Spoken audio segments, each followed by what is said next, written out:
What foods are you in love with, Jared? I'm in love with pizza. I'm Oh, in love you can't with go wrong with a good pizza. a lot of dumplings. I'm in love with ramen. I'm in love with pastas of all sorts, whether it be a bolognese, whether it be a pomodoro, whether it be a pesto, whether it be a scampi, just to name a few.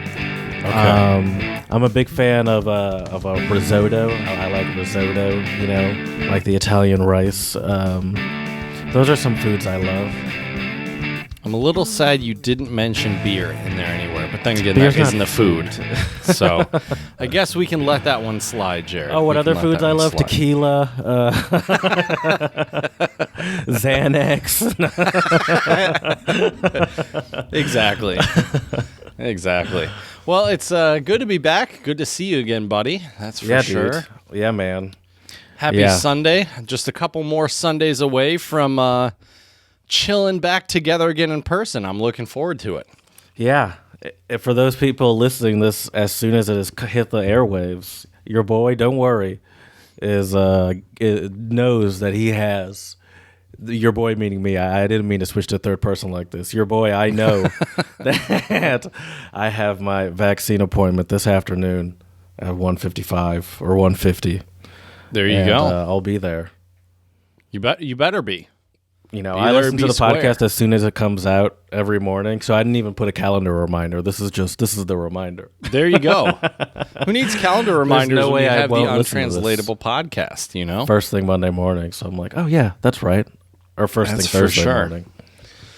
Well, Jared, we are talking about education today, and definitely am excited sad and excited about this coming month for my own teaching, because basically May will be exam month. Midterm May is what we might as well call it. Because What does that mean for you? Because it's good and bad, I guess. So it's good in the fact that I don't have to actually prep any lectures, because my graduate course, they will be the ones leading the lectures. So you they don't have oversee the test taking. I haven't gotten there yet. So with my grad students, they are actually going to be leading lectures, like they're the teacher, right? And then my undergrad class, that will be my speaking class, and that will consist mostly of 5-minute interviews that with about 200 and something students. So it's going to take a couple of weeks. You do? Yes. 5 minutes times 200, that's 1,000 minutes. Divided by 60. What's 1,000 divided by 60? I gotta get out my. I'll do it. 1,000 by 60. I'm not sure. That's What 16 is it? hours. Yep, sounds about right. So you're gonna do? Is it essentially over 3 days? You're gonna do it? No. It'll be Or 17 hours actually. It'll be 2 hours. So it'll be 2 hours in the evening for me over here in the States, over 3 weeks. So I guess that would be 6 hours per class. But then also, how are you going to keep these straight? I added, I have a Word document that just has a long list, and I have the schedule of students. You kind of have as well. to. There's no way you can think back onto a previous person's. Oh no, I will be writing notes furiously while they are talking. Essentially, get it all in that one, and you can't be like, "Well, what did that person say?" It's like I have no idea. Well, and when you're grading so many students, you kind of have to take it as like a. I have my rubric. I'll be what I'll be grading them based on is vocabulary usage. So there's a bunch of vocabulary we've learned throughout the semester. Vocabulary usage accuracy. So I'm fine with grammar errors, but if I don't understand what you're saying, then that's an issue. So accuracy. Also, You're I don't probably like to call super lenient as a teacher. I can imagine if you were my teacher, I could rake you over the coals. I don't know if you could rake me over the coals, but I do tend to give my students the benefit of the doubt. For sure. Yeah, but we'll see though. I have a few students that I am worried they're not gonna do great on this, just based on when we've had class conversations. You heard it here first. But yeah, dude. But I don't know. As I said, I'm happy and I'm sad about it. I'm happy because I will be able to see where my students are at, and I'm excited to see where they are at and see what vocabulary they are retaining and what they aren't. However, I am kind of sad that it's basically going to be 3 full weeks of just basically, well, it's going to be 3 weeks of me having conversations with my students, basically, which that in itself is okay. But I think it'll just be very different. That sounds exhausting. Personally, that sounds exhausting to me. But that's why I'm not in that line of work. That's fair. Well, good luck, dude. Good luck. Thank you. So that means no AMAs for a while. That's true. That is true. Good point.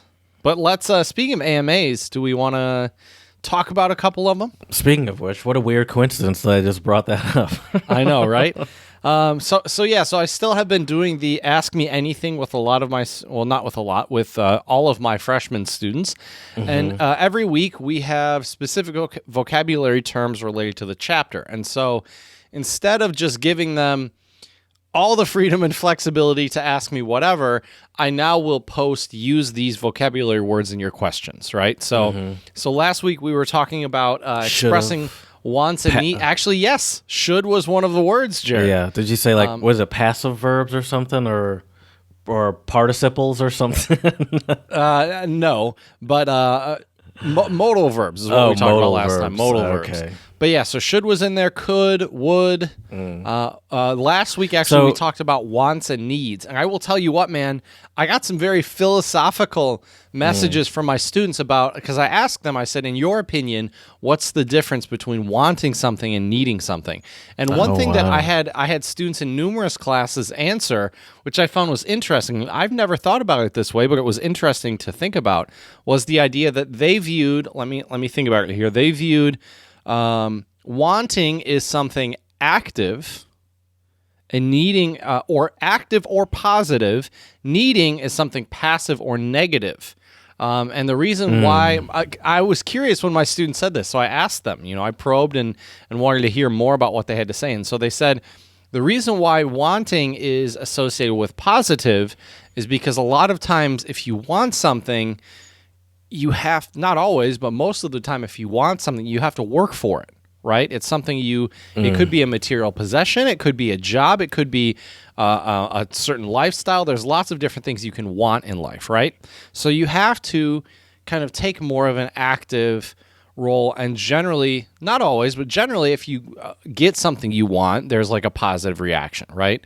Whereas with needing something, if you need something, you also might still have to work for it. But the thing is, if you don't get something that you need, the consequences are so much more negative than wanting something, right? I had just never considered it like that before. So it was really interesting to, just hear these perspectives. I don't know if I fully follow the negative and positive aspect of it, but that way of saying like the active and passive, that I find that interesting. The idea of like wanting something is something that like you are actively just interested in seeking out, and it's something that it's something that you have to come across and realize that you want, essentially. Exactly. While something that you need is like you don't have to really think about needing something that you need. It's just something that's passively. It's sort of it's like like a, not genetically, but it's like instinct almost. To react on that need or whatever. Right. So I thought that was interesting, but I don't know. The positive and negative, I struggled. I understand what they're saying, but I don't know if I would say just because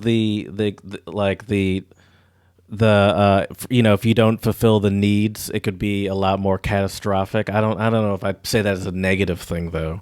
Right. I don't know. I just find that connotation interesting. But hey, I'm not saying they're wrong. I'm intrigued. Hey, that person gets an A. There have been some really interesting discussions in my classes, which I will say teaching online, it has its pros and its cons. It's not my favorite. If I could pick, I would for sure prefer to be face-to-face if it was safe and possible, right? But I've been really impressed with just the level of discussions my students have been having, not only with the class, but also with themselves. I've been doing more partner work with them.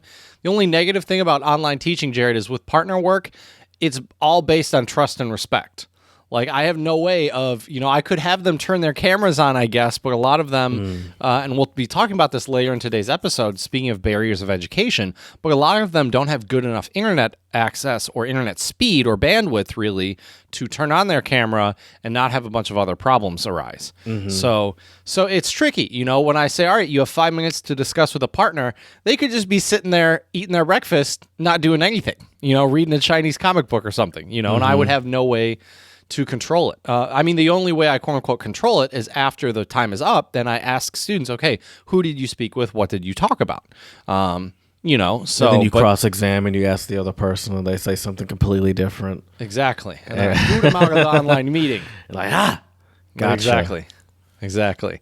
But anyways, let's get to some of these AMAs. So we were talking about wants and needs. So one student asked me, they said, what are your biggest wants? And I want to ask you this, Jared. What are your biggest wants and what are your biggest needs when you travel?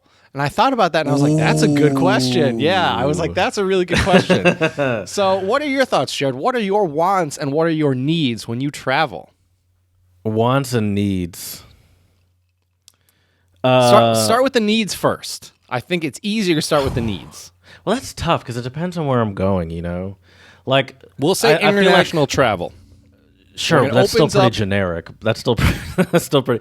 But I would say I need access to things without having to have a car. So I need to be able to get places without a car, essentially. Okay, that's a pretty strong, want. It sounds more like you need to find a place where you could travel without needing a car. I need to find a place that I need to find a. Say that again. It sounds like you need to find a place where you can travel where they have infrastructure set up so you don't need a car. Right. Yeah. But see, you're already thinking of this like levels way deeper than my students were. Yeah, it's okay. I need a place where I feel safe. Like I need to stay in a place where I feel. You're still a couple levels too deep. Let's start surface level. Before you get on the plane, Jared, what do you need? Oh, a ticket? Okay. What else? A passport? Yep.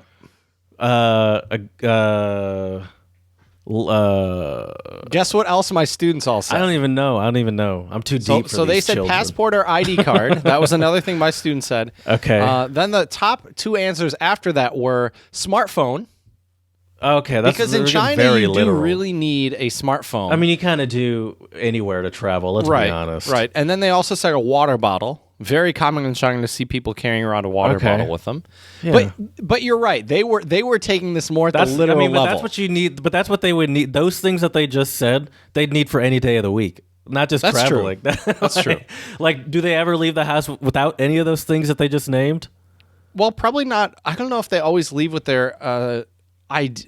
I don't know if they always leave with their ID cards because I know on campus you could probably just use your student ID, Chad. but we're getting in the weeds. You could have just agreed, and we could have moved on. But no, you had to find a reason why my question was wrong. All right, whatever, fine, I was wrong. Never mind. No, you're good. So what other things? So give me two more things you need, and then give me two things you want, Jared, when you travel. I want a first class ticket. Okay. Qatar Airways, so you get that nice. Yeah, room I'm an Emirates man myself, but Qatar's is a nice airline. They do a good job. I want a good location, Mm-hmm. And for need, I need like walking around money, Oh, for sure. Or even like I need money, essentially, not even just walking around money. It was funny, Jared. When we were talking about money, my students got a bit in an argument because in China you don't really need cash anymore because they just use money. WeChat Pay. But it's still money. Right, but that's why when they say smartphone, because I would ask them that. So there's no reason to say phone and money. Right, at least in the case of China, we're still using credit cards here. In the U.S., we're just getting to tap. Yep, exactly. And it's blowing people's minds. Right. But it was so fun, like asking the students, to okay, back up this reason or tell me why. You know what I mean? Because the easy option is to just say, oh yeah, I need my cell phone. It's like that's one sentence. Tell me why you need it. What Sure. are you going to use it for? Right. So that was a fun one. Here was fair. one. So here were my responses though as well, Jared, for you. A couple things I need and a couple things I want for travel. One thing I need is and this is kind of a silly thing, I guess, but I need a travel itinerary that is spread out enough so me, Jared, if my flight is like, if I have a connection flight and it's like an hour in between, nope, I'm not going to do it. I probably will make the flight, but I would just rather give myself that extra time. So I want a flight itinerary. Well, I guess maybe it's not a need, but a want. So I'm not afraid because I hate airports, so I'm not afraid to pack that shit nice and tight.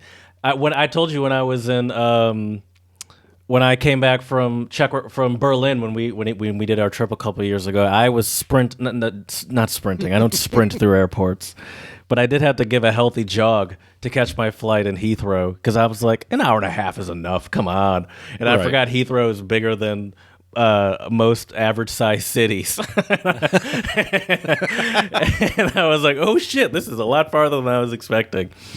So that makes sense though. I mean, I know you need a plan. That's what it is. You need a fully worked out plan. For sure. I'm trying to get rid of that, Jared, once I mean, that's not bad. That's not a bad trait, by the way. It's not bad, but sometimes it's good to also be a little bit more spontaneous. Sure, you could chill out, but the instinct to want to have a plan is not a bad instinct. Right. Right. So let's see here. So that was one thing. Oh, another thing I said I needed, I would argue you need this, not you want this, but I need comfortable walking shoes. Like if I'm going on a trip, I want to bring some sneakers with me that I can walk all day in and it'll be all good. The way your students were talking, I agree with you. That seems like a need, but the way your students were talking, they would clearly put that into the want category because they're talking about like, pants, oxygen to breathe, right, exactly. And then what did I say I wanted? I want, and this is a borderline want and or need. I think for Jared, this is a need. A good set of headphones, over-ear headphones. Oh, that's a need. Yeah. I mean, that's a need to the same level of like the smartphone. Right. If I leave the house, that's certainly something I got to make sure I have. Exactly. Yeah. No, exactly. for sure. I could not, dude. I had a flight to Baton Rouge one time. This was many years ago. Old enough to where I was by myself, and I forgot my Dr. Dre headphones. This was probably sometime during college or something. I was so not going to fly without headphones. I went to one of those damn like airport stores, Sky Malls, and I bought headphones. And they were sort of like average over-the-ear headphones. And then after I bought those headphones and I was sitting at my seat with the headphones on listening to my shit, I went online to see how much the headphones would cost if I wasn't in an airport, and it was like almost like half. I could have bought them for like half. And I wasn't even mad. I'm like, this is what you get. This is why you bring your headphones. Right. I was mad in the sense where it's that I forgot my headphones, but I was like, I still wasn't traveling without headphones. That was not going to happen. Right. So I'm with you. That's a need for me. Here's another good question my students ask me that would be a fun one for you as well. What do you think is the most worthwhile thing to do when you travel? For me personally, is one of our vocabulary words. For me personally, I like to go on maps off exploration. I think that's the most worthwhile for me. Exploration's a lot of fun for travel, for sure. Yeah. I said, I got my nerd on, Jared, and I said one of the most worthwhile things that I've experienced while traveling a lot of times is visiting a good museum. See, I knew you'd say some cheesy shit like that. I honestly think some of my best times have been just like the exploration. Like I remember when I was in Tanzania, I did a whole lot of cool shit, but there was one afternoon in this, a couple times, I would just go out when we had free time and just walk through the villages, and I'd be like, all right, I turned left there, then I made a left. I made like two lefts, I can get back. And I would just walk through these areas I've never seen before. And to me, that was some of the coolest stuff in a lot of places that I've been to. I figured you'd say museum. What are some really museums that have changed your life, Chad? One of my favorite, I don't know if I'd say it changed my life, but one of my favorite museums That was a little... that I ever checked out was the collection of old music instruments in Vienna in the Hofburg. That's probably one of my favorite museums. Did I go there too? Was this first semester? I went there second semester, actually okay. with my parents when they came to visit. So This I wasn't don't one know that if we you went or saw not. with the class. It wasn't. No. Okay. Let's see here. There's a lot of them. The Rijksmuseum in Amsterdam is absolutely amazing. That has a lot of great artwork. I feel like I feel like it's rare. Like I wish I could pretend that I'm going to museums and like really getting something out of it, but I don't feel like I am. I even like going to the DIA, but I feel like it's just because I like walking around. Like I feel like it's more the walking. Like I feel like it's like an old person at the mall almost. It's just nice stuff to look at. But I wish, especially art museums, like maybe like something where you're actually seeing an artifact maybe will hit me a little bit more. So or like, that's more like a history museum. yeah, like right? some sort of history museum, natural history museum. Maybe that stuff hits me a little more. But I struggle with art museums to really just walk around and stare at a piece and like. You know what my favorite museum story is, Jared? Speaking of natural history museums, What's that? is this ringing any bells for you? Oh, Natural yes, it history is. museums? Yes, Should I tell it this is, story? dude. I think Please. this is a worthwhile story for the Please. pod, I would say. This was a highlight of study abroad for sure. It was. So, all right, listeners, let's. Wish we had like that sound effect of like a harp, like to like put you in that magical Oh, space. yeah. But anyway, so just pretend. So this is when Jared and Chad were wee lads in undergrad, and this was way back in 2012. Almost 10 years ago now, which is really hard to believe. And we had taken this class. It was basically like the cultural history of Austria, if I remember correctly. If you listened to this podcast before, we've certainly talked about this class before. Oh, definitely. It was by far one of Because we definitely just have one of our endless favorite stories classes. from this class. Yeah, because we this is do. something we've never brought up. Right. We haven't yet, and I'm surprised we've gone almost 300 episodes and we haven't told this story. So we took this class, and we had this amazing professor in this class. And what our class consisted of, it was a morning. It was like a 3-hour class, if I remember correctly, right? And I remember looking at the roster at first and being like, "Damn, like a 3-hour lecture Yeah, I don't know about early in that. the morning." I'm not so sure. But Jared and I ended up taking it. We were both German majors, and it was taught in German, so it also fulfilled some of those requirements. So, anyways, our first hour of the 3 hours was spent in class. Sometimes not even the entire hour. Sometimes like 30, 45 minutes. And then we would leave the classroom and we would either walk or take the great public transit in Vienna, and we would go check out all these places we were learning about in class. And I'll never forget the culmination of our semester was when it was one of our last classes, and we went to the Natural History Museum in Vienna, which is on the Ring Street in Vienna, and it is juxtaposed to the Art History Museum. Yeah, And they're these facing are- each other. Exactly. Thank you. Yeah, they're not juxtaposed, but they're facing each other.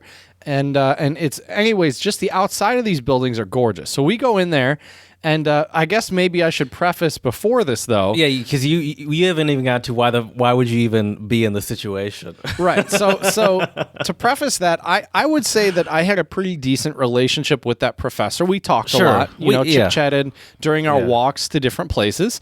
And I had brought up to her that my Austrian roommate, shout out to Tomas, had turned me on to buying this alcohol called Korn Yeah, that you is guys- basically at your flavorless apartment, alcohol. You guys really got into a phase there for a bit with this. It was fun. It was a good time. So what happened was we would go to the supermarket or some of the markets surrounding our apartment, and we would get fruits and put them in this corn alcohol, leave them in our closet for about a month, and then we would drain the fruits out, and then we had a schnapps tasting party. That's another story for another time.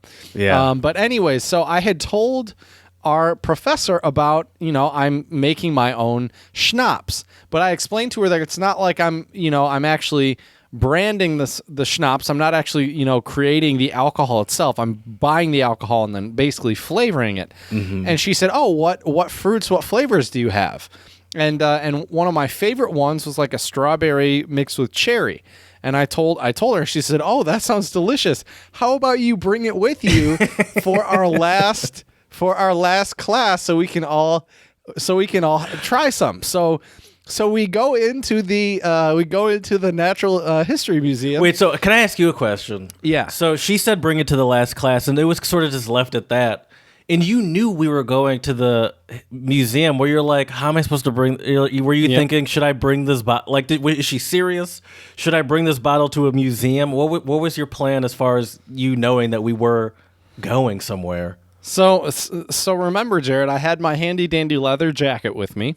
Yes. And it was one of the skinnier, smaller bottles that we had gotten because it was like an old Kirschwasser or one of those types of liquors. Yeah, everybody over knows there what a Kirschwasser bottle is. Well, it just basically just comes in a it was skinnier a small bottle. Sure. Yeah. I do remember it was in there pretty smoothly. Yeah, I and so it didn't even... fit right in my inner breast pocket on my leather jacket. So I popped it in there, and then when we got into the museum, Jared, most people put their coats up in the coat check. What I did was I held onto the bottle from the inside, and I wrapped my leather jacket around and just held it.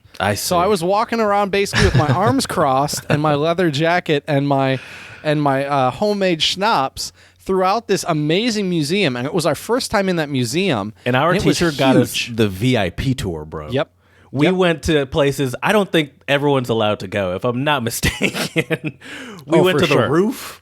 Yep. We went to this one room that was just filled with skulls. Remember that? That was crazy. Yeah, that was absolutely crazy. Are people allowed to be up here? Because it was just like offices that we were walking by. Right. Well, we had some connections there for sure. Our teacher did. We did not have any. Right. Well, our teacher and our study abroad program. Oh, I had see. some I connections. See. And so, so we ended up at this one little, it was like a top little ring that's like a balcony, but I don't know if you're actually allowed to go, like it's not just open to the public, but it's like a little balcony at the top of this beautiful little, like, what do you call one of those domey little areas in a museum? You know, when you first walk in, there's like that sort of atrium. Dome. Something like that. Yeah, maybe. And did she just ask you? She's like, did you bring it, or did she, or something like that? How did it come out? Were you like, hey, I got the booze? If I remember correctly, I asked her, and I said, hey, I brought the bottle with me. Are we still going to? And she was like, oh yeah, of course. And she took and. It's so funny, dude, thinking back. Like, I think we all just passed the bottle around. We must have had cups. I think we might have had little cups. I think maybe the guy from the Natural History Museum got cups. I think she asked the guy, and he had like little, like almost like, Dixie cup style cups or something. Yeah. There's no way we just took around. That would be hilarious to think about now. Just a swig, in COVID times, if we're just passing around one bottle among like 30 people. Right. Oh man. And we all took a shot of your schnapps in this museum. And that was probably one of the best bottles I made. I just remember that one tasted great. Wasn't that, listen, I might be speaking out of turn, but that might have been like the same day as the party. I feel like the party could have been that evening. Pretty sure, and that was a crazy party. That was a good party too. We won't talk about that.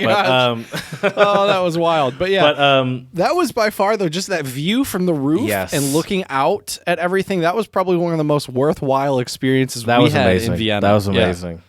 Yeah. So yeah, but yeah, dude, I've been loving these Ask Me Anything questions from there. All right, that's right. Literally, no barriers to education. No kidding. At the top of this museum. No kidding. Oh, but anyways, I really enjoy these Ask Me Anything questions I get from my students. One last one that I got as well is, what do you wish you could do if you could go back in time, like when you were in China? Because wish was another one of the vocabulary verbs. Yeah, and I had to do a lot of reflection. And after the lesson, I did some class. More. I did, yes. I did. So what do you wish you could do, Chad? Exactly.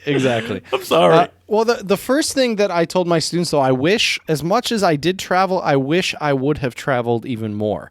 The reason why I didn't travel as much is because I thought I'd have an entire year, potentially 2 years there. See, that's what's wrong with people in general. You know, you have to live in the moment. That's true. Not be like, I'll have time in the future. Do it now. Right. One of the students asked me if I regretted not seeing the Great Wall of China. And I'll be honest with you, I think it would be cool.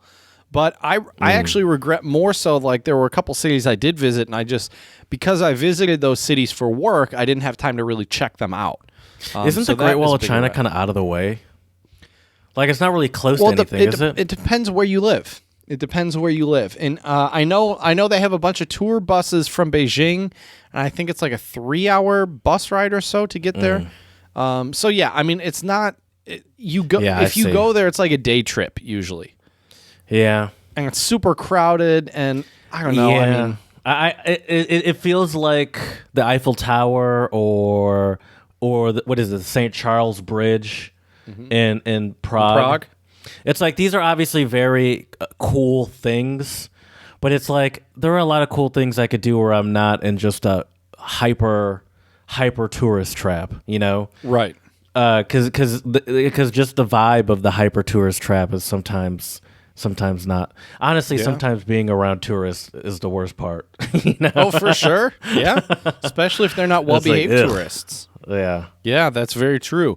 But yeah, I just love the fact that, you know, I give these students a couple vocabulary words to kind of run with, and then they really do run with them. Yeah. So it's been a lot of fun. I guess we'll have to take a short hiatus, though, on these AMA questions, because the next couple of weeks will be Serious it's midterm work. May coming up. So Yeah. but yeah, well, dude, I think you might happen to know what time it is. I do know what time it is, actually. This time I do. Oh, but you That's can't hear right. it. It's time for some untranslatables, which are idioms, proverbs, sayings, axioms that don't always translate on a one-to-one basis into English. And I will get us started today, Jared, with an Italian phrase. This is a funny one. Avere la botte piena e la moglie ubriaca. Sorry. And this means, the literal translation is to have a full bottle of wine and a drunk wife. Oh, we've done this one before, but obviously, you know, I can't think of what it is. It's like to have your cake and eat it too. Very good. Very good. I really do need to just get the ham horn. I don't know why. It's not like I can't do it. I'm just lazy. That's what it is. I'm just lazy. All right. Well, here, hold on. I'm actually going to get a ham horn. There we go. You deserve it. Here we go. there we go. What do you got for me today, Jared? My first untranslatable is Brazilian Portuguese, and it's chove e now molha. Chove e, is it E or A? Chove. A, maybe? How Chove good is e. it? Seems like the Portuguese would say A, doesn't it? I think so, but I could be wrong. I can't imagine a Portuguese person saying E. Right. Here, I was just stalling Google so Translate. I could play it. Yeah. Chove e não molha. Chove e não molha. Chove e não molha. Which means? Okay, which means it rains, but it doesn't get wet.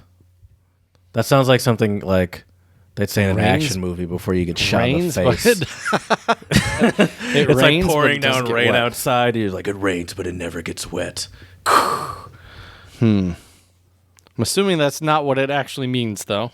Assuming there's no action packed connotations it's- with it, or is there? There it is. I'm gonna say actually it does kind of have something to do with that, but I'm not saying it. I'm not saying it's gonna end violent or not. You know, It rains, but when it rains, but it doesn't get wet. Think about it. it means to be prepared. We have an untranslatable that you might say about talking. You might say about talking. Yeah. It rains, but it To doesn't get talk wet. somebody's ear off? No. It's something a little more. It's a little more aggressive of a untranslatable than that. Talk smack? But someone that talks smack, it rains, but it doesn't get wet. Talk smack, but But they never follow up on what they say. well, that's what the untranslatable is. I would say all talk, no bite. You know, All bark, no bite. all bark, no bite. All talk, Shit. no action. You're right. I didn't. That was my fault. It would have been if I got the English untranslatable right as the example. Maybe that would have gone a little better. Yeah, I guess it means it'd be all bark, talk, no bite. action, right? Or walk the walk, talk the talk, eh? Yeah, all yeah. Like you're all Tony, talk. why don't you walk the walk if you Yeah, talk you the talk talk? the talk, but you can't walk the walk. Exactly. Okay. So I wasn't completely wrong. I just was thinking of the wrong untranslatable. All right, Yeah, that's so it fair. just means that he's throwing around a lot of empty threats. You know, it's like you Right. make a lot of threats, but you're never going to do anything. Okay. All It right. rains, but somehow I'm never getting wet. Right. Yeah, because you're talking a lot of S, but you're not backing it up. Okay. I like that. Let me give you a Czech one. I haven't done a Czech one in a while. So here we go. So this is být v rajži, which means to be in the rice. We have a similar untranslatable that also has a food involved. It's a green food you eat in a jar. Oh, in a little bit of a pickle. There we go. There we go. You're in a sticky situation. Yep. And for the All right. Czechs, that would be to be in the rice. Okay, in the rice. Makes sense, though. You know, if you're stuck in some sticky rice, that's a legit sticky situation right there. Or you as they know? say from Ocean's 11. Have you ever seen Ocean's 11? Nope. Oh, okay. In some Barney Rubble, trouble. it's a Ocean's 11 line. I've seen that movie way too many times. My last untranslatable is Hebrew, and it's Tzifoni. Tzifoni. Tzfoni. Tzifoni. And it means north or northern. North or northern?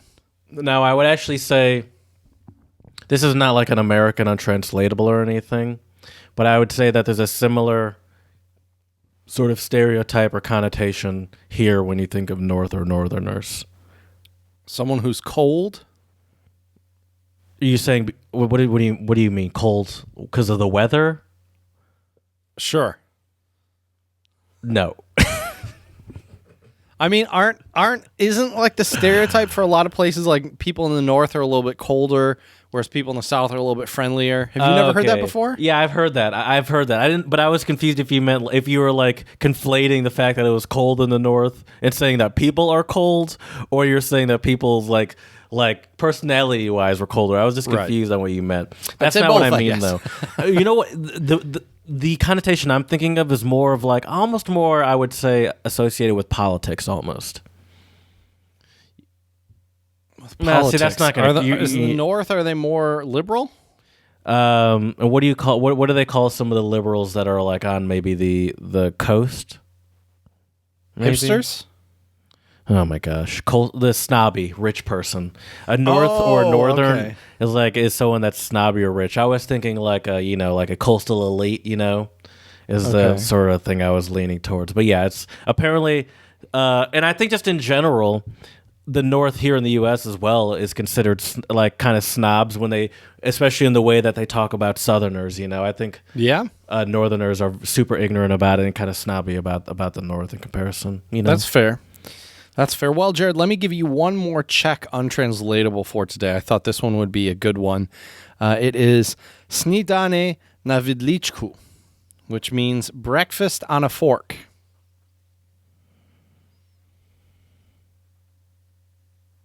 It's like everything's handed to you. Everything's easy peasy. I will say this one actually does have to do with breakfast. Breakfast on a fork, and it has to do with breakfast. What are types of breakfast you can eat, Jared? Like a hearty breakfast. A breakfast on a fork is like a Okay, Like okay. You're getting warmer.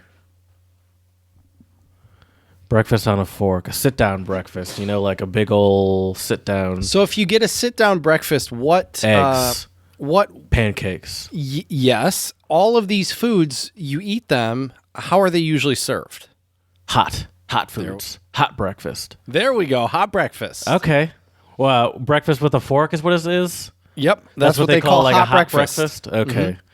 So if you go, okay, interesting. Which I mean, that makes like, sense. I would say we would generally say maybe hot lunch more often, right? Like when we were in school, hot lunch meant like usually it meant you got a lunch at the school. Mm-hmm. Yeah. But yeah, I thought that was kind of interesting though, and that does lead into our topic today, which is barriers in school. And one big barrier, Jared, is not getting enough food throughout the school day. That's true. Not getting your hot breakfast. I mean, we did talk about when we did our episode on standardized tests and test taking, we did talk about how for those very important days in school, they'd feed you with like a bagel and a juice box or something, Yeah. Well, there are a lot of people in a lot of cities in the U.S. that also they rely on school for breakfast and lunch. And like if they don't go to get it from school, then they might not get it too. So there's also that. But yeah, in general, well, that's in general is a barrier. Also because even people that do have access to food have access to terrible food. We've talked about cafeteria food, and it's like Bosco sticks. We went to schools that had pretty good access, and we still had this terrible food. Right. We took a class, the first time that I really had any sort of serious insights into barriers to education was our freshman year seminar class that we took, alternate education. Do you remember that class, Chad? Of course I do. Shout out to Guy and Jason. Shout out to Guy and Jason. That was the first sort of real world experience I had. We visited schools in our city of Albion where we went to college, which was a pretty poor town, and that had a lot of funding issues with their schools. Right. We visited much so that they don't have schools in Albion anymore. I'm not pretty at sure all? They're all in Marshall. Yeah, I think you're right. So. I think that happened while we were there, actually. No. It happened, I think, a couple years ago. Oh, really? I feel we weren't. It certainly was a school closed down a school or two closed down while we were there. Yes, I think that was just kind of the tip of the iceberg. But now it's officially no more schools in Albion. Right. Which is a huge barrier in general. That's a huge. Yeah. I mean that's kind of scary for a city too, because it's like a city that's already struggling to not even have any like a school system. That's got to be make it very difficult to get people to move to that city. Where it's like, yeah, move here, and then you're going to have to send your kids 30 minutes away or 40 minutes away or whatever to go to school. Are you looking up when the school closed? Yeah, so it was 2013. So so we were still there. Yeah, I think were that. right? Yeah, there we go. There, Yeah, you were so right. Good. Oh my god, I just like your reaction for that. That's hilarious. But yeah, it's. I will agree with you though that like location as well, especially if we're talking about the U.S. But also, I've heard stories. There was this story that went viral while I was living in China. This one little boy in China, he would walk 7 miles to and from school. He was from a very poor village in China, and this poor child would walk 7 miles to school in the morning and 7 miles back home a day. And he would come in and like his eyelashes were frozen, his hair was frozen. Jeez. It was crazy. So location alone can also be a big barrier if you don't live near a decent school or a school district. And both of our families were privileged enough. We moved here because of the better school system. Mm-hmm. But there's a lot of people that can't do that. So that's a huge barrier for sure. We also during our alternate education class, what do you remember? We had our final project was to give some sort of solution or something. Do you remember that? I don't remember. I don't either. Project. I feel like I don't remember what our. Yeah, I don't either. Anyway, I think it was a paper, wasn't it? Well, we had group. It was a group project. I remember I was in a group with No, I can't remember their names. You have a much better memory than I do because I do not remember I can't doing remember a group their names. project. I do remember doing a group project. I do remember who is in my group. I can see their faces. I just can't think of their names. Okay. Um, I think the most worthwhile aspect, though, of that class was, as you said, going to these schools. yeah, that's what I was going And to say. helping out, and especially the one that was really eye-opening for me Yes. was the school we visited in Detroit, where Another they school that had. has since closed down. Oh, really? That's too bad. Actually, pretty shortly after we went there too. I think. Really? Okay. Well, Yeah, I mean, I don't terrible. mean like a week later, but I Right. mean, probably a couple years after we went in there were and just ruined it all, and then they closed. They were like, "Look at these, look at these college kids ruining everything." I mean, that was a real eye opener of an experience for me, for sure. Because, you hear about these things, but until you see it, I think it really puts into perspective. And so that was a school in Detroit, like in Detroit proper, and it was a school specifically for girls that had kids, and there was this they had like a child care system, and then they also had like a little urban farm where they could teach a whole bunch of various skills, and then also they had access to some of the fruits and vegetables and stuff like that. And that was a cool place to visit too. But that place is not open anymore. Right, which I guess leads to our other huge barrier, Jared, Funding. in education. Exactly, you read my mind, which is funding. Yes. And I will say this, Jared, it really blows my mind after being someone who has lived in countries with very different educational systems, right? Growing up in the U.S., teaching in an education system in, secondary school in the Czech Republic, and then also seeing the education system in China, especially when I was able to go and do workshops at some of these different middle schools and high schools. Because I tell you what, Jared, you go to some of these middle schools and high schools in China, they look like a college campus. I mean, it is amazing. These schools look impeccable. The playgrounds, they'll have like these nice basketball hoops, this beautiful track, all of these great things for the students. And a lot of it is relatively new because the government over there does put a lot of money in their education because they, as a culture, they really value it. Whereas if you look at our country, it's very, very different. See, for example, I went to a school that's close to me called Cranbrook, specifically because I'm selling my car and I wanted to take pictures of it. And I'm like, what nicer place to go than Cranbrook to get pictures of a car? Cranbrook looks like what like Hogwarts essentially. Yeah, pretty much. It has nothing to do with the government caring about education. It's all private funding and just money from people that from their crazy tuitions, and then people just donating money to the school. And that's really how that is. Obviously there are certain cities in the U.S. where the education systems are very good, and it's because they have great funding and a lot of money goes towards these education systems, mostly because they've built up a system where they've gotten a certain clientele in the community, and it's in the community's interest to keep these schools up essentially. Well, that's kind of like private. We see that a lot with private colleges and universities. Like I've heard some of the private universities in the U.S. during the pandemic, their numbers have actually gone up in terms of funding, in terms of donation, and all of that stuff, which is really interesting because we don't really see that as much with a lot of the public institutions. Yeah, and then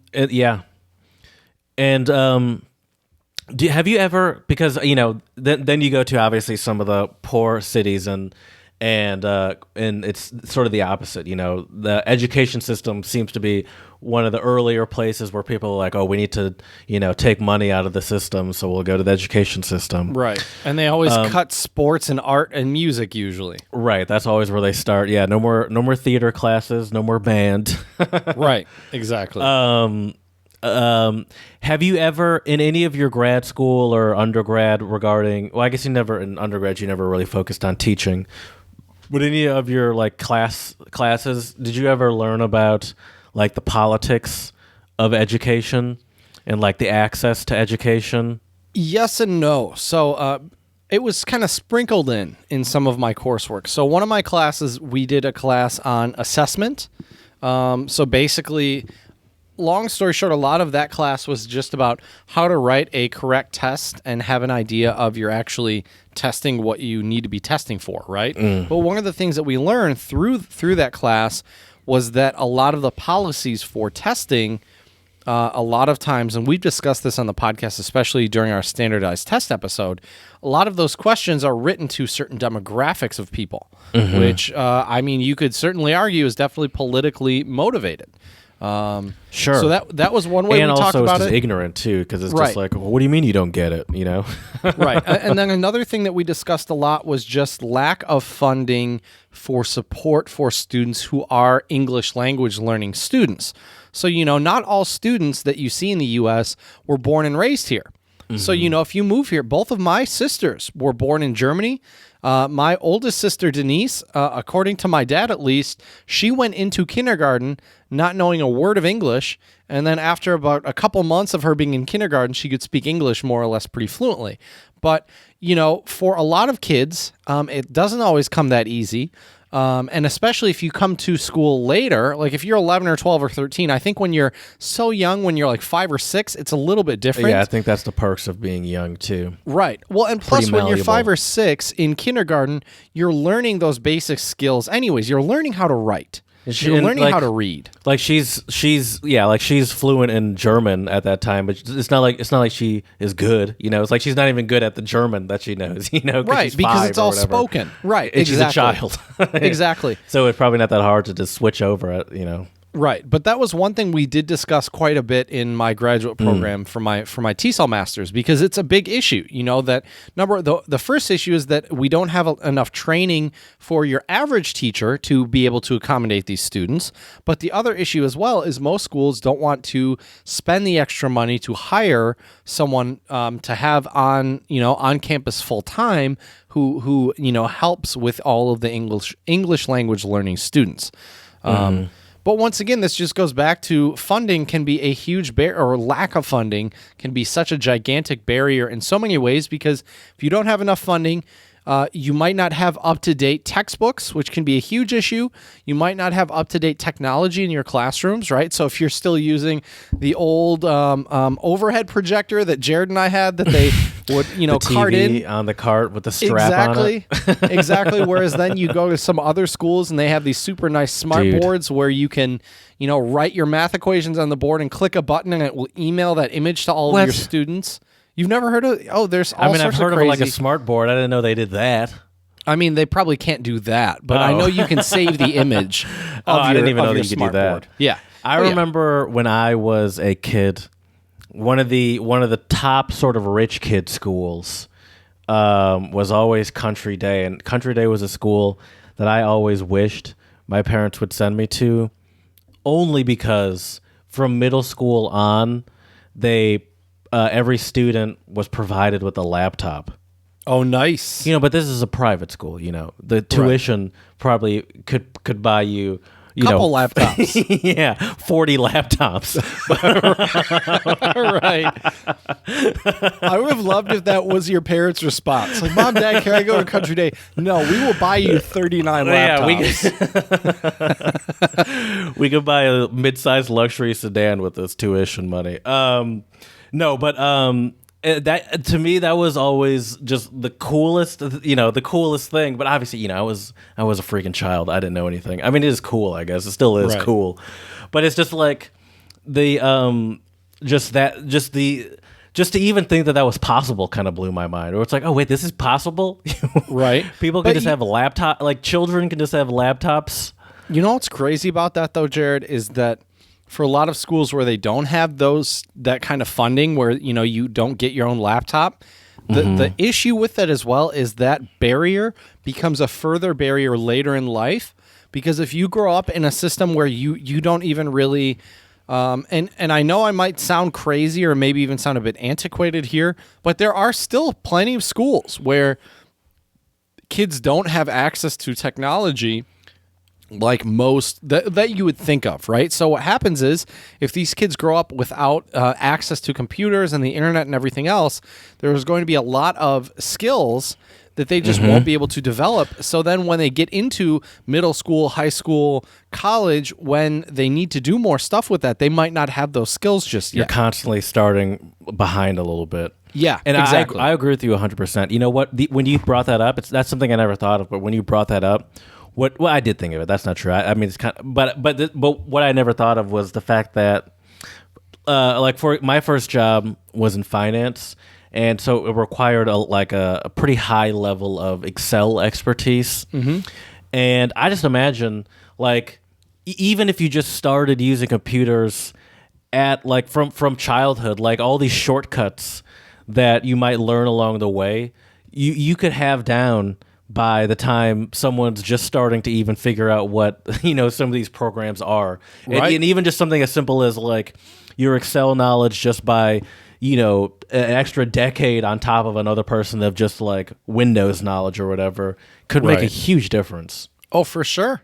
Yeah, and the other thing that I think a lot of, especially older generations, don't I mean, that realize. sounds super old to say now, though. I feel like, because I feel like now everyone. Well, I guess still everyone does not have access to computers, though. Right. Well, and once again, not only that, but do they have regular available Right. access to internet? Like they might have a computer, but if they have shitty Wi-Fi and they can't, watching one video, like watching a tutorial on how to split a cell in Excel.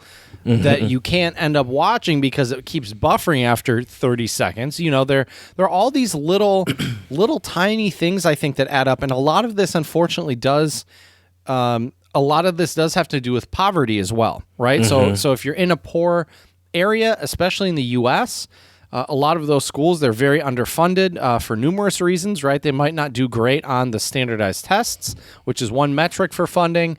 They might not pay Which as is much in flawed, property as we've said, property I guess. taxes. Right. It's super flawed. Yeah. And Yeah. they might not be paying as much in property taxes. So that's another way schools can get funding. I mean, there's all sorts of issues. And poverty adds tons and tons of other barriers and layers. Like we talked about food. Right? I remember talking to a friend of mine who did Teach for America, which is basically you go I wanted to for ask 2 you about years. that because I don't really know what that. Like I've heard of it, but I don't really know what it is. So basically, because I was an applicant for it, I actually got to the final round right before we graduated from college. But then when I got, I found out that I had funding for grad school, I was like, sorry, but I got to take this. I have funding for grad school. And they were like, oh, yeah, you need to do that. So. But now, how are you going to get a picture with the little African kid for your Tinder Okay, so profile? that's not Teach for America. That would be Teach for Africa, I guess, Jared. So what Teach for America is you apply and then you teach in a it's low only in income America. area. I see. Yes, I see. Yeah, and you teach in usually a low income area where they have a serious need for teachers. You teach there for, I believe, 2 years is the contract. The salary isn't. I mean, it's okay. It's a livable salary. You're not going to be super comfortable, and you're not going to be getting rich off of it, but it's livable. And yeah, but I that's know they how do. it is for most grade school teachers. That's true. That's true. And then the other thing with it is I do believe they forgive a certain amount of loans from college as well. So anyways, but I was talking to a friend of mine who did Teach for America, and they said it was one of the most challenging jobs they ever had because things that we wouldn't even think about were, things that wouldn't even come to our mind were a lot of issues that was just a daily thing for a lot of their students. For example, a lot of their students, if they didn't get to school on time and they missed breakfast, their only meal for that day might be lunch, right? So can you imagine having one meal for the rest of your day and then you need to go home and you need to do your homework? A lot of People a lot are of students better fed in prison. Right. Well, that's a whole nother can of worms that we need to talk about at some point. Is our ridiculous prison system. But yeah, it just seemed like though there are so many basic things in life that aren't being met for so many students. Or even they're not. I imagine like getting to and from school as Yep, well. that can be a big is problem. a big barrier because I Also, imagine too. some of these low income areas probably don't have as good of a school bus network Oh, for sure. as well. Yeah. Well, also, the other thing too is not only getting to and from school, but the timing of it, right? Especially if you come from a single household family, single parent family, they might be working all night, or they might not be able to come pick you up from school. So exactly, that's one issue. The other issue is a lot of parents rely on after school programs, but if schools get funding cut, they lose a lot of these after school programs. So this could be sports, this could be clubs, this could be all sorts of different stuff. My school had like a shoot, I can't remember what they call it now, but essentially like an area for people that can't get picked up right when school ends, where you could wait for like another up to like 2 hours or whatever, and they would watch over you. But it was a private school, and you obviously had to pay for that too separately. Right. So it's like, yeah, well, sure, we'll certainly stay for another 2 hours if you give us another blah blah blah $1,000 or whatever. Right. So yeah, and so that's another really big issue as well with and can be a big barrier, because if you think about a lot of these schools where if they do cut these extracurricular activities, how are some of these kids going to develop their talents, figure out, oh, this is a hobby I actually like? And in the U.S., especially if you are a talented athlete, that could be, a scholarship for college. Yeah. For sure. I think one of the biggest barriers, though, Jared, in education today, and I hate to say this because I have many teacher friends, but I think lack of training is another huge barrier. Because so you're not talking about yourself; you're talking about everyone else. Well, I don't have the training to teach in a public school. Are you kidding me? No, I was just kidding, because you said you don't want to bag on your other people. It's like, I got it, but the other people. Well, why do you think I teach college, Jared? Why do you think there's a reason why I teach college and university? College classes. is easier. I wouldn't say it's easier, but it takes a different set of skills, and it takes a whole different set of people skills, because I'm not, generally speaking, in most of the classes I've taught at different universities, I've never really had to reprimand or discipline my students. Like, I've never had to, I've never had any serious issues. Whereas I remember when I was in third grade, for example, one kid in my class came at another kid with a pair of scissors, and our math teacher at the time, Mr. What was his name? Doesn't matter. He had to get in between the students, take the pair of scissors from the one student, while also not getting stabbed himself. So it's, and that shit's inevitable. I mean, maybe not having to avoid a stab or prevent stabbings, but like reprimanding and preventing some sort of physical altercation is probably almost inevitable as a grade school teacher. Oh, for sure.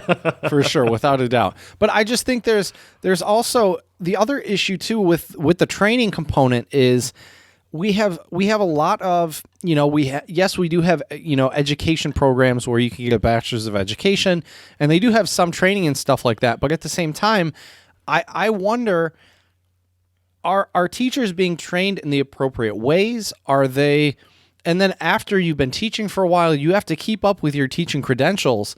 But I don't really know what all of that entails. The other thing is too, is like what the pandemic has showed us is that teachers haven't had enough training in using education for pedagogy.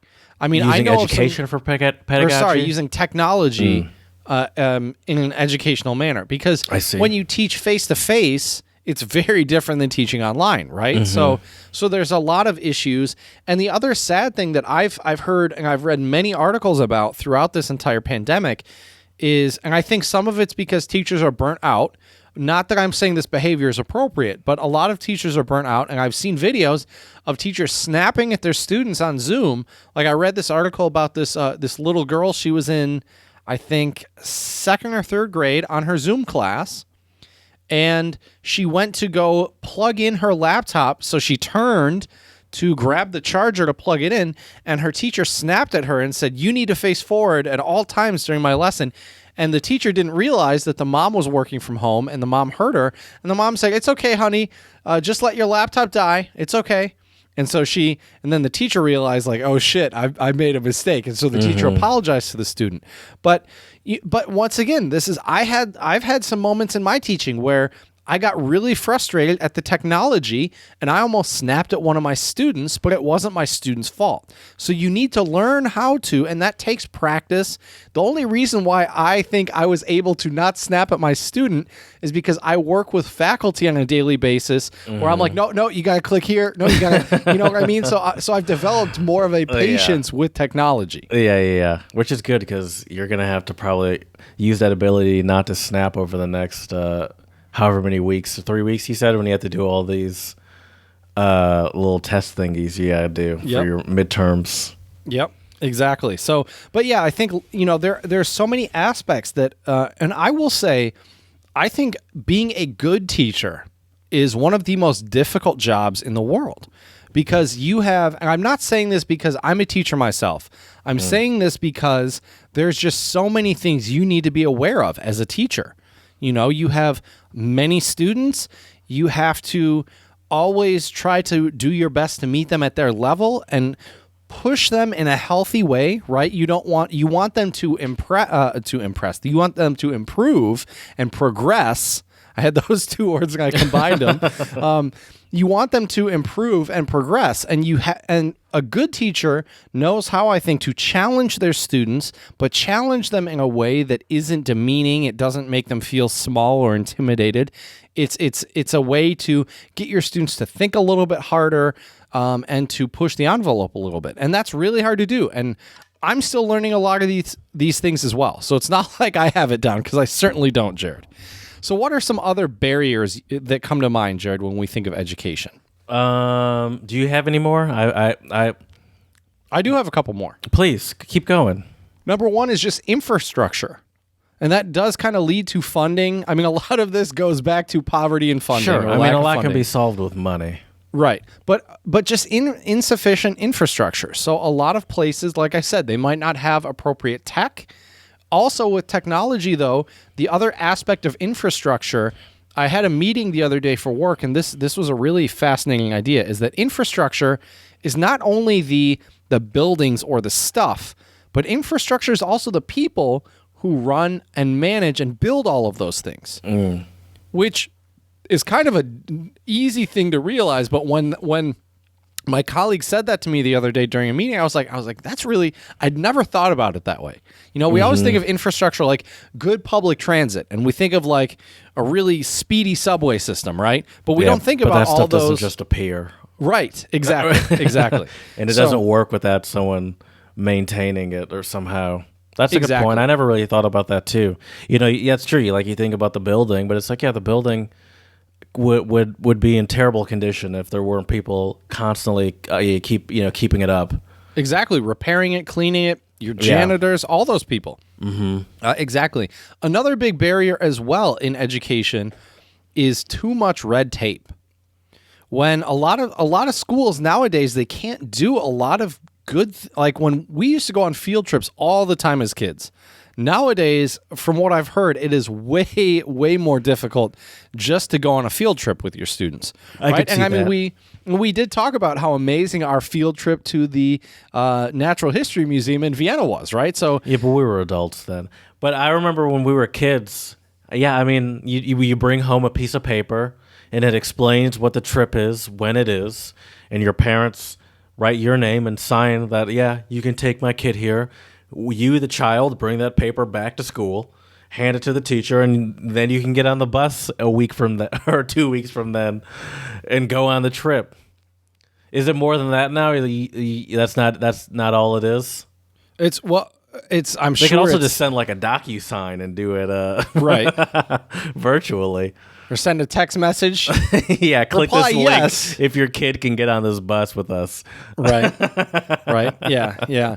I'm trying to think of some other big barriers. I mean, I will say as well, I think it's really good for kids when they have a teacher that they can really look up to.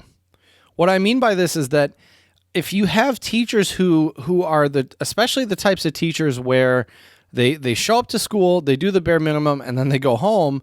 I had teachers where they helped run some after-school clubs with us. We had some teachers who were different sports coaches. All of these different teachers that And I'm not saying this is a requirement for teachers because it's certainly not. But when you can develop those good relationships with your teachers, I think it just adds a different element, a positive element to your education, where when you know this person has my back, this person is here to help me, versus if you see your teacher and you view them as, oh, this person doesn't like me, I'm already not going to do well in this class, then you're already at such a big disadvantage. Sure. Yeah, and that barrier, that can come up no matter what the financial level you're at. Oh, for sure. Or no matter what the funding is, there are always teachers that either give a shit or don't give a shit.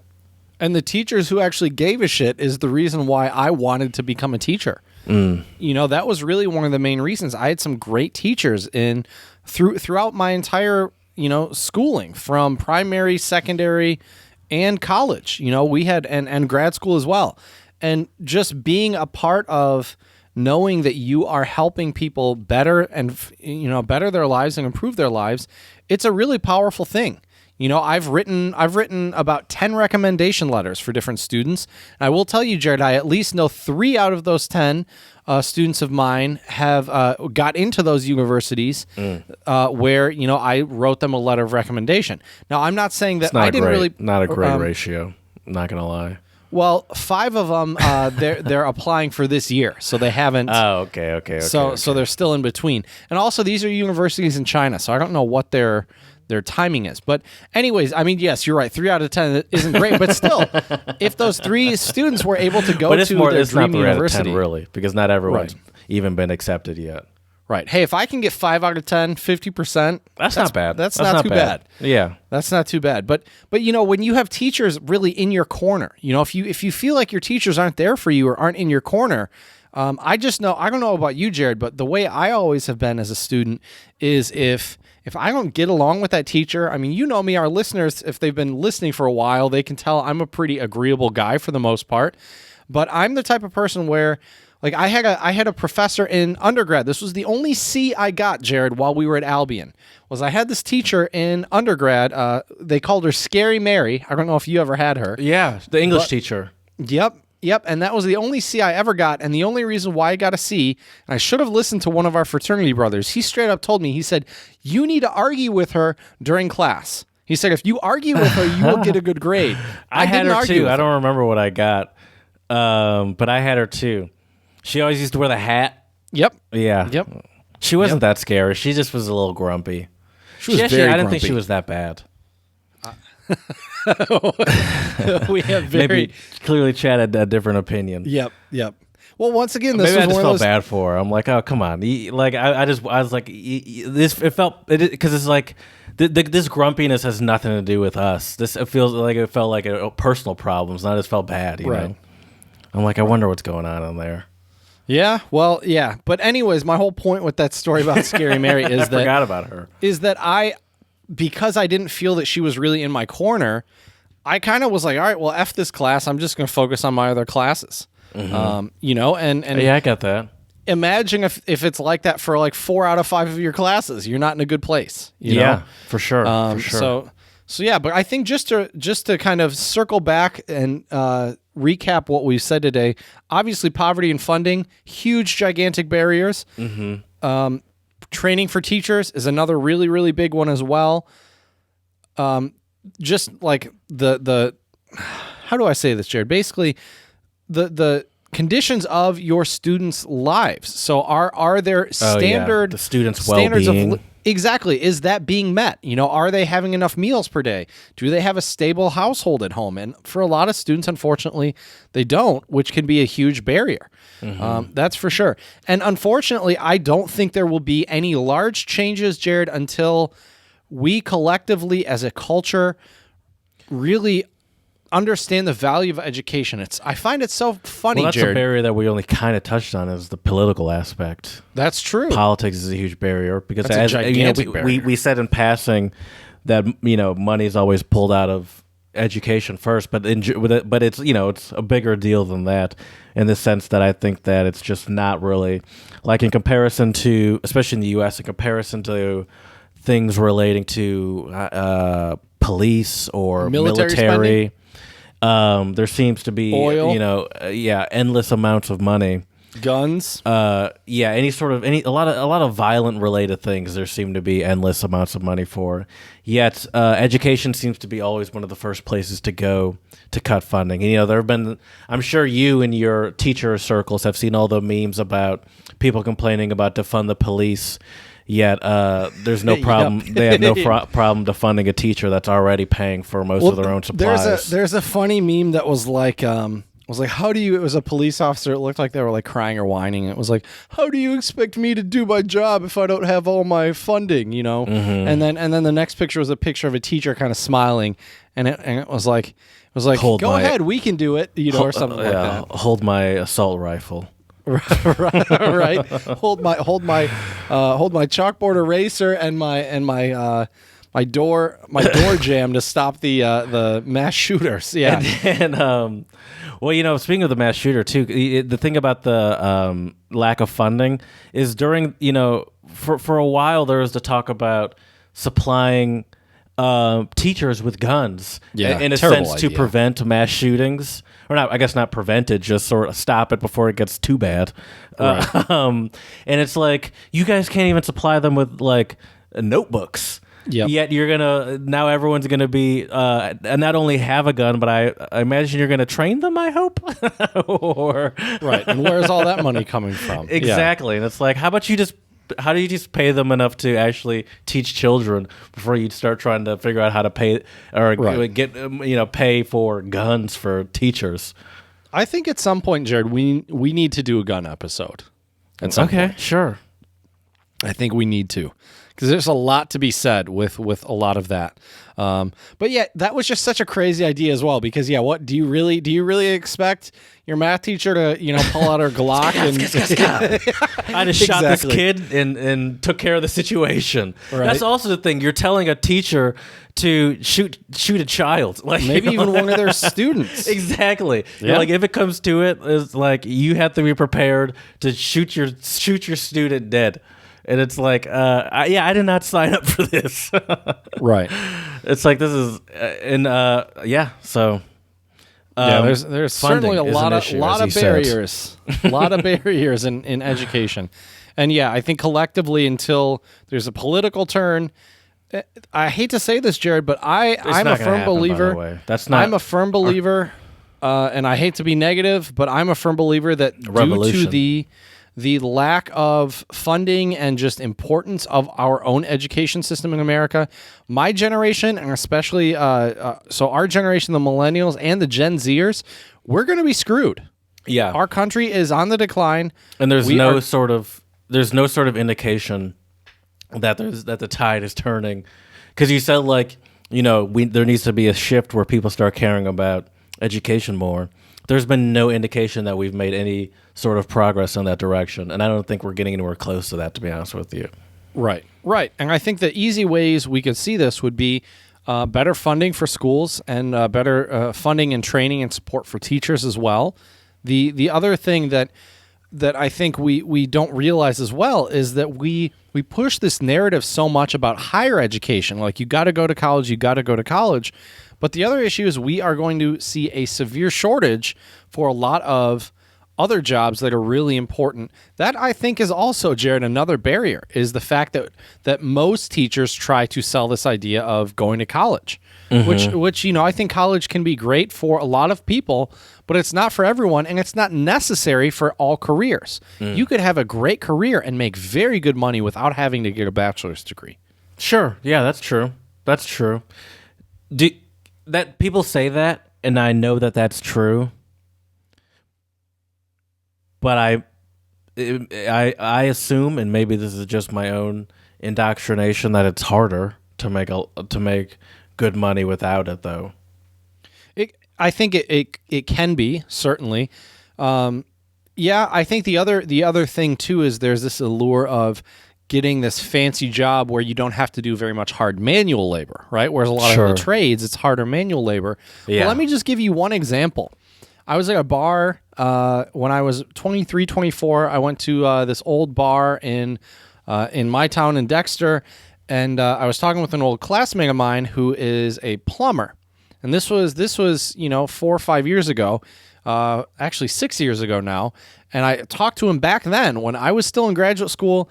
I was just making enough to get by, and he was making $80,000 a year, Jared, as a plumber. And was starting his own plumbing business and was about to hire on a couple more plumbers. And this was 6 years ago. Now, who knows? He might have a couple of plumbers under his own business. Out of business. What, you think he's out of business? No, I'm just saying. No, I don't know. I don't think he is or anything. I highly doubt it. I'm just saying, or he could be out of business. You know, he could be, but I doubt it. I don't think he is or anything. No, I doubt it too. I'm just fucking around. But but yeah, no, I'm not. Yeah, I'm not saying it's impossible. And I can fully admit that I've also been indoctrinated to believe that you know to have a good, comfortable living, you have to go to college. Honestly, I'm indoctrinated too that you got to go to grad school at this point because a lot of people keep pushing that on me now too. So it's like, geez. I will say though, I am not one of those people pushing grad school on you. Yeah, why would you? That's true. Well, I do want the best for you, Jared. Thank you. It seems like grad school. That's not the point. It's not about that. Let's move on, please. We can close this. We don't have to talk about my grad school woes. Alrighty, that can be another episode. Jared's grad school woes, or future grad school woes. All right, well, let us know, everybody, what your thoughts are on some barriers in education. And if you have any other solutions, because we didn't really talk about many solutions today. I mean, we don't have the answers. Let's be honest. Right. That's true. Nonetheless, though, I do think it is important to discuss these things and bring them up, so it does build more awareness. Sure. So yeah. But anyways, let us know at untranslatablepodcast@gmail.com. You can check us out on Instagram, Untranslatable Podcast, and on YouTube as well. And also, please, 5-star reviews on iTunes and Stitcher. Let us know how we can make this podcast better for you. So, as we say here at the Untranslatable Podcast, dziękujemy, muchas gracias, shisha, and do svidania.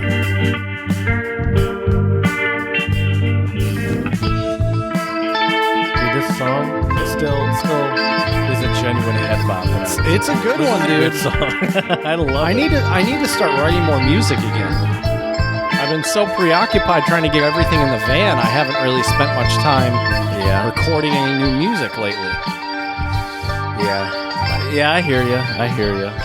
It's good, but I mean, at least it's because you have other hobbies keeping you occupied. Right. Aren't Not you just sitting on the couch doing see, nothing? I feel like every time I talk to you, you should be close to going somewhere. Aren't you? Didn't you say like a couple weeks ago that in 2 weeks you were going somewhere? I did, but I didn't have everything done, and I still don't have everything done. The issue is, Jared... You know what you need? No, here's the deal. What you need to stop doing is saying that you're going to go somewhere soon. Because I'm always like, oh, shouldn't you be gone? You're like, yeah, well, got delayed. Right. Also, you're experiencing car modification life. This is, as someone that's in the car world and pay attention to a lot of like people that do car stuff. This is how every person that modifies cars. This is how it goes. This will definitely be ready by this time. Well, right after I finish this, it'll definitely be ready. Right. That makes sense. Yeah. Well, the good news is I got my portable battery, so nice. I got a Jackery. Got it all charged up. The one that we looked at.